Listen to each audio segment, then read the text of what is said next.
మరలా తీసుకుని లేవడానికి అధికారం గలవాడు. దేవునికి స్తోత్రం కలిగి. అందుకని ఇక అపోస్తుల కార్యము ఇక్కడ చక్కగా జ్ఞానముగా మరి చక్కగా మనకు మాట తెలియపరుస్తుంది. ఏంటంటే మరణము ఆయన బంధించి ఎండుట. దేవుడు ఏం చేశాడంట?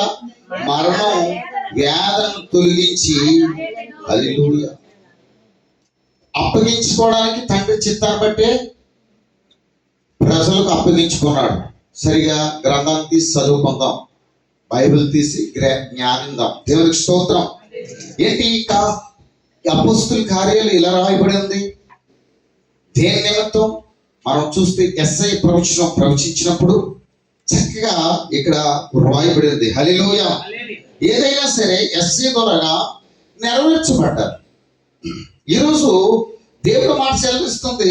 ఎందుకంటే మరణము ఆయన్ని బంధించలేదు. ఇప్పుడు మొన్న ఏం చేశారంటే శుక్రవారం ఏం చేశాడు? ఆయన తండ్రికి అప్పగించుకున్నాడు. అప్పగించుకుని ఏమయ్యాడండి? సమాధిలో పెట్టబడ్డాడు. కానీ మరి ఆ సమాధిలో పెట్టబడ్డవాడు అలా ఉండిపోవాలి కదా, కానీ లేరు.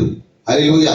ఉదయమైనప్పుడు ఏం చేశారంటే ఆయన ఆదివారం పునరుద్ధాన దినాన్ని ఏకోచామని ఆయన లేచిపోయి మనసు మాట్లాడట్లేదు, కానీ ఆయన కొరకు ఒక దూత పరలోకం నుండి వచ్చి ఆయన ఇక్కడ లేరని సాక్ష్యం ఇస్తాం. తప్పలు కూడా దేవుని మైపడతాం. దేవుడు అనుకున్న కార్యాలన్నీ కూడా మనకి జరిగించుడుగాక. హల్లెలూయా. నమ్ముచున్నావు? అందుకే దేవుడు అంట దేవునికి మరణము ఆయన అధికారంలో ఉందంట. దేవుడు అధికారంలో, యేసుక్రీస్తు మరణం ఆయన వశ్యంలో ఉందంటాడు. ఏమంటాడు? మరణము ఆయన వశ్యములో ఉన్నది. దేవునికి మహిమ కలిగింది కాక. అందుకే మన దేవుడు ఎలాంటి వాడు? దేవుడు ఎలాంటి వాడంటే చూస్తే ప్రియులరా, మనం ఇందాక చదువుకున్నాం కదా మత్తయి రాసిన సువార్తలో దేవుడు ఆశ్చర్యకరుడు కాబట్టి మనకి సాక్ష్యం తెలియపరుస్తుంది. 28లో దేవుడు మాట 28 తీసుకున్నారా? చూడండి ప్రియులరా, ఆయన ఇక్కడ లేడని ఏం చెప్తుంది? 8వ అధ్యాయం 6వ అధ్యాయం 28:6 అంటాడు. చూడండి, ఆయన ఇక్కడ లేడు. ఏంటంట? దేవునికి స్తోత్రం. ఆయన ఏమైపోడట? లేచి ఉన్నాడు. చూసారా ప్రియులరా? ఎవరైనా దేవునికి స్తోత్రం కలిగిన 5వ అధ్యాయంలో చూస్తే ఆ దూత స్త్రీలు స్తోత్రం భయపడద్దు, సిలువ వేయబడిన యేసు మీరు ఎదుగుచున్నారు, ఆయన హల్లెలూయా తెలుసు, అక్కడి నుంచి వచ్చింది. అయితే ఇక్కడ అంటుంది 6వ అధ్యాయం, ఆయన ఇక్కడ లేడు. మీరు ముందే భయపడద్దు. దూతం చూసి కానీ భయపడతారేమో, ఆ వస్త్రం హిమం వలె మెరిచిపోతుంది. మీరు భయపడద్దు, ఆయన ఇక్కడ లేరు. దేవునికి స్తోత్రం కలిగిందిగా. మనం అనుకుంటున్నాం సిలువలో మరణించారు కదా, ఏడ్చేసాం. ఈ రోజున ఏం చేస్తాం మనం? మళ్ళీ మరణం ఆయన బంధించడం సాధ్యమండి? ఎక్కడ చెప్తుంది మనకి? జీవ గ్రంథం సెలవిస్తుంది. అందుకే అంటాడు వారితో అంటాడు భయపడొద్దు. హల్లెలూయా. నమ్ముచున్నావా? ఎలాంటి దేవుడు మనకి ఇక్కడ చాలా జాగ్రత్తగా ఏమండి పరిశీలిద్దాం, జాగ్రత్తగా మనం కనుగొందాం. ఆయన ఇక్కడ లేడని తానే చెప్పినట్లే ఆయన లెగిసిపోయాడు. తప్పులు పడదాం. మన దేవుడి దగ్గర మరణాన్ని, తన ప్రాణాన్ని తీసుకోవడం తెలుసు, తన ప్రాణాన్ని పెట్టడం తెలుసు. మీరు చెప్పండి పిల్లలు, ఇప్పుడు చెప్పండి, దేవుడిని కొట్టి చంపేశారా లేకపోతే ఆత్మ దేవుడికి అప్పగించుకున్నాడా? మనలో ఒక ప్రశ్న. బైబిల్ తెలియని వారు ఎవరు ఉండరు. మళ్ళీ దాన్ని మనం వేరే రీతిగా రాసుకోకలేదు. దేవుడిని కొట్టి చంపేశారా లేకపోతే దేవుడు తనని అప్పగించుకున్నాడా? దేవునికి స్తోత్రం. హల్లెలూయా. అందరికీ బైబిల్ జ్ఞానం ఉంది, నేను నమ్ముతున్నాను. సత్యం మన అంటే ఉంది. హల్లెలూయా. ఇప్పుడు ఎవరు చెప్తే తెలుస్తుంది? మత్తయి గారు ఈ యొక్క గ్రంథంలో ఎక్కబడ్డారు, వారు ఈ మాటలు మనకి ఈ మత్తయి రాసిన సువార్తలో మనకు తెలియపరుస్తుంది. హల్లెలూయా. ఏమంటున్నారండి? ఆయన ఇక్కడ లేరు, లేచి ఉన్నారు. తండ్రి ఎక్కడంట? రావాలి మీరు. ప్రభు పడుకున్న, హల్లెలూయా, ప్రభు పడుకున్నాడంట. విశ్రాంతి దినం ఏం చేస్తారు? రెస్ట్ తీసుకుంటాడు కదా. ఆ స్థలము చూచి త్వరగా వెళ్ళి దేవునికి స్తోత్రం మృతులలో నుండి లేచినాడని ఆయన శిష్యులతో కూడా తెలియజేస్తున్నారు. ఏంటంట? మృతులలో ఉన్నవాడు. ఏంటి మృతి అయిపోయిన వాడు తిరిగి లేగడం ఏంటి? అది ఆలోచించాలి కదండి ప్రియుల. చనిపోవడం ఉన్నాడు మళ్ళీ లేచిపోతాడండి. మనమైతే ఏం చేస్తాం? పంపొచ్చేస్తాం కాదంటారా? దేవుని స్తోత్రం. దేవుడికి అసాధ్యం కదా, తండ్రి చిత్తం నెరవేర్చబడాలి కాబట్టి అందుకే అన్నాడు మరణము ఆయన్ని బంధించుట అసాధ్యము. హల్లెలూయా. నమ్ముచున్నవా? ఏమన్నాడు ప్రియులరా? ఈ 8లో చూస్తే వారు భయముతోనూ, చూడండి ప్రియులరా, భయముతోనూ మహా ఆనందంతోనూ, హల్లెలూయా, ఈ ముందు ఏం చేశారంట? భయపడ్డారు.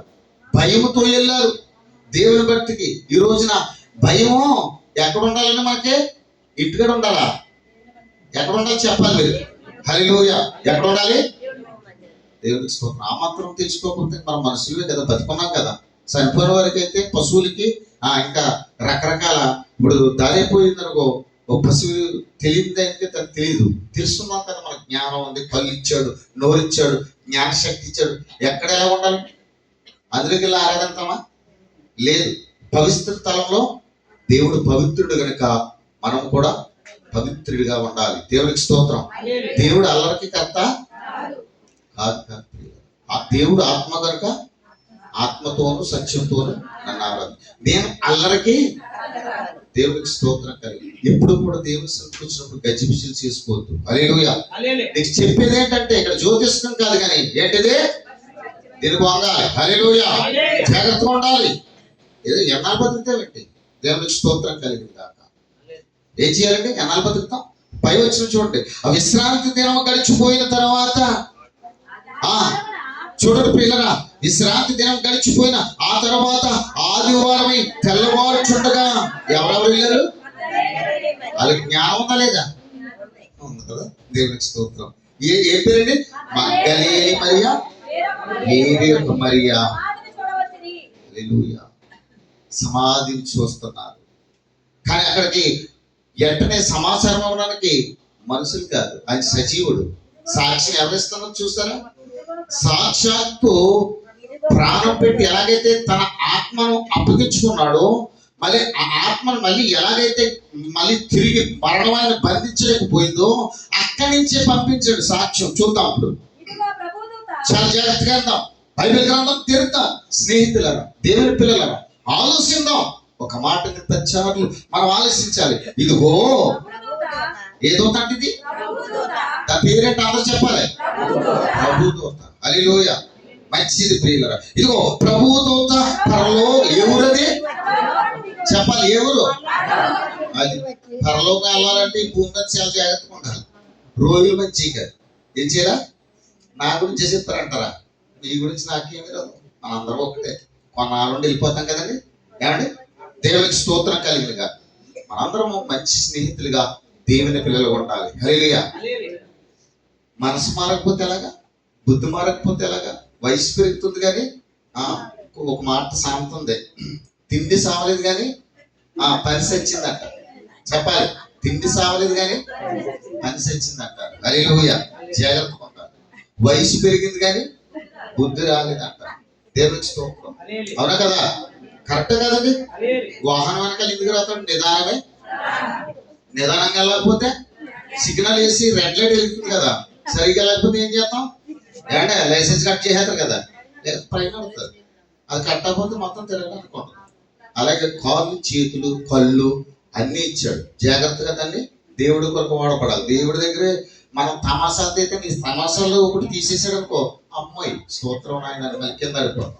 చాలా జాగ్రత్తగా ఉండాలి. నీ వయసును పెంచాలన్నా, నిన్ను నడిపించాలన్నా, ఆత్మీయ స్థితిలో నువ్వు ఆలోచించుకోవాలన్నా నువ్వు ఎవరి దగ్గర ఉండాలి? తల్లి గర్భంలో పిండంగా రూపం నిన్ను నడిపించుకున్న దేవుడి దగ్గర సరిగా ఉండాలి. హల్లెలూయా. ఏ రోజున పెట్టుకుంటాడు నిన్ను? యేసు ప్రభుని ఎందుకు శోధించాడు? 40 దినాలు ఉపవాసం నిన్ను పిమ్మట అరణ్యంలోకి తోడుపోయి తన రెట్ట వరకు పోని ఎలాగైతే పైనుంచి కిందకి ఎలాగొచ్చేస్తుందో రా. నువ్వు దండం పెట్టి ఈ సబ్జెక్ట్ కాదు ప్రియులా. మనం ఇప్పుడు లేకపోతే ఒక్కసారి అలాగ వస్తూ ఉంటాయి. దేవునికి స్తోత్రం. అవన్నీ చెప్పడానికి మనకు అవసరం కాదు కానీ ఏం చేయాలి మరి? మన వాక్యాన్ని చూసుకుందాం. హల్లెలూయా.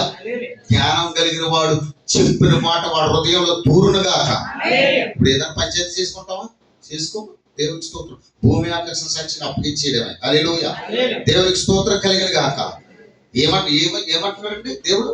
మీరు రండి, నన్ను ఆత్మతో సత్యంతో ఆరాధించాలి. హల్లెలూయా. మంచిది ప్రియులారా. ఇదిగో ప్రభు దూత పరలోకం నుండి దిగి వచ్చిందంట. ఎక్కడి నుంచి వచ్చింది? ఎందుకు? ఇలాంటి పాపంలోను, శాపంలోను, గొడవల్లోను, కొట్లాట్లను నశించిపోయి నరక వేదంలో సత్తావేమని ఆ లోకరక్షకుడు తిమోతులు అంటాడు, లోకంలో పాపులను రక్షించుటకు యేసుక్రీస్తు లోకానికి పంపించే తండ్రి అయిన దేవుడు. అందుకనే బైబిల్ పట్టుకుని నాగరికత లేని మన దద్దమ్మలకు ఆత్మీయ జ్ఞానం ఇచ్చి దేవుని పిల్లలుగా నడిపిస్తున్నాడు. హల్లెలూయా. ఒకళ్ళ అనుభవం ఉండాలి, లేకపోతే వాక్యం చదువు ప్రార్థించి జ్ఞానం తెలుస్తుంది. దేవునికి స్తోత్రం కలిగిన గాక. హల్లెలూయా. నేను నిజమే ఇందులో కాదు, నేను లైనే ఉంది. నేను నిజమైన రక్షణని నా తండ్రి వ్యవసాయకుడు నాలో ఫలించలేనివాడు ఏం చేస్తాడు? హల్లెలూయా. చాలా జాగ్రత్తగా ఉండాలి పిల్లలు. వాక్యం మళ్ళీ మామూలుగా ఉండదు, ఉతికి ఆరేసేస్తే. నిదానమే ప్రధానం. మాస్టర్ అంటాడు, నేను ఆ గుడ్డు సున్నాలు చూడతానంటే తిరగేసుకుంటూ వెళ్తాడు. దేవునికి స్తోత్రం కలిగిన గాక. మాస్టర్ ఎందుకు, పాస్టర్ గారు ఎందుకు? హల్లెలూయా.